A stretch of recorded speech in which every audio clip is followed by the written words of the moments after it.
কপিটারে আমি হলুদ মাখিয়ে নিচ্ছি। ভালো করে কপিটাকে হলুদ মাখিয়ে নিলাম।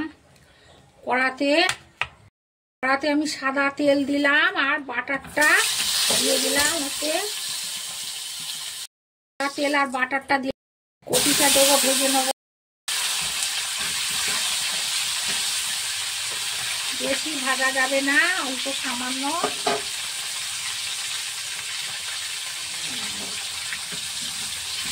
একটু ভাজবো।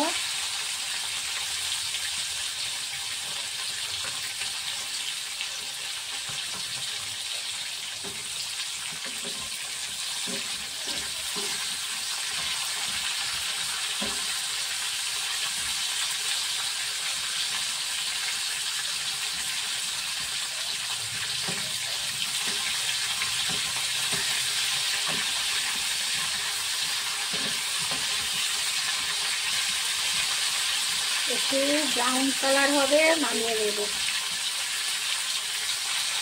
ভাজাটা হয়ে যাবে তখন। বেশি পোড়ানো যাবে না, বেশি ভাজা যাবে না। একটু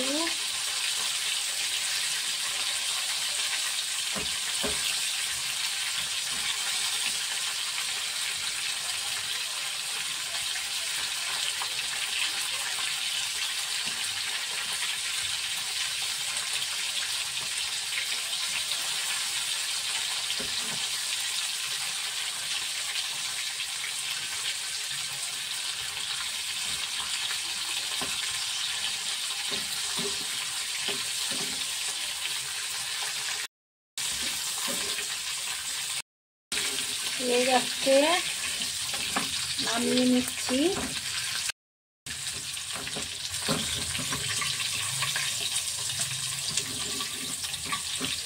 কপিটা আমার ভাজা হয়ে গেছে।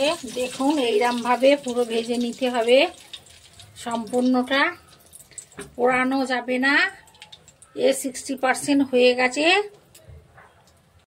ভেজে নিতে হবে পুরোটা, একদম ভাজা যাবে না। এরকম একটু ব্রাউন কালার হবে তখন আমি তেজপাতা, 2টো লবঙ্গ, 1টা এলাচ দিয়ে দিলাম। দিয়ে টমেটো বাটাটা দিয়ে দিলাম, বাটা রসুন বাটাটা দিয়ে দিলাম, আর 1 চামচি দিয়ে দিলাম, 2.5 চামচি দিলাম।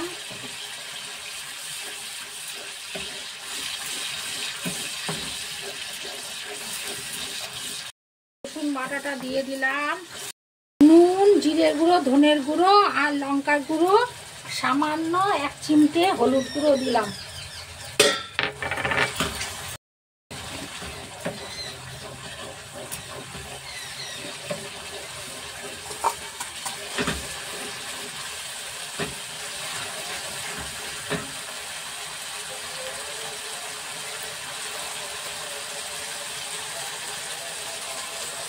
টক দইটা দিয়ে দিলাম।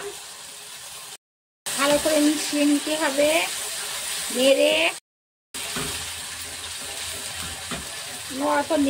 ভালো করে দইটা মিশিয়ে দিতে হবে।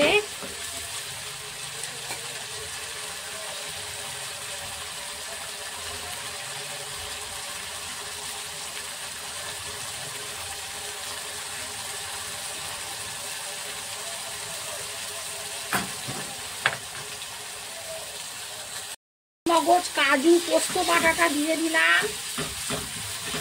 আর এর মধ্যে তিল ধোয়া জলটা দিয়ে দিলাম। ভালো করে নাড়তে হবে। এবার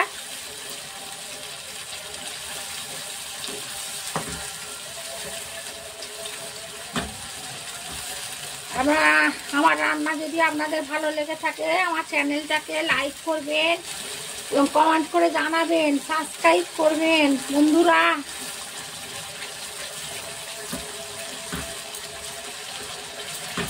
কেমন লাগছে জানাবেন, লিখে জানাবেন।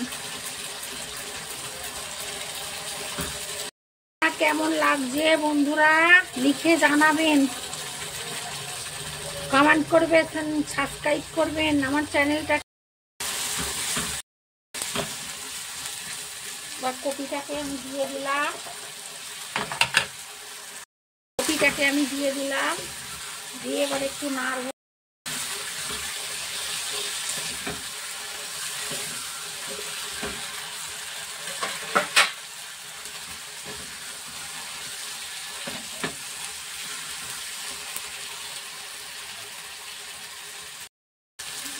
জলটা দিয়ে দিলাম অল্প করে, কাঁচা লঙ্কা দিয়ে দিলাম। আমার ফুলকপি রোস্টটা হয়ে গেছে। ফুলকপি রোস্টটা আমার হয়ে গেছে, কত সুন্দর দেখতে হয়েছে। লাইক করবেন।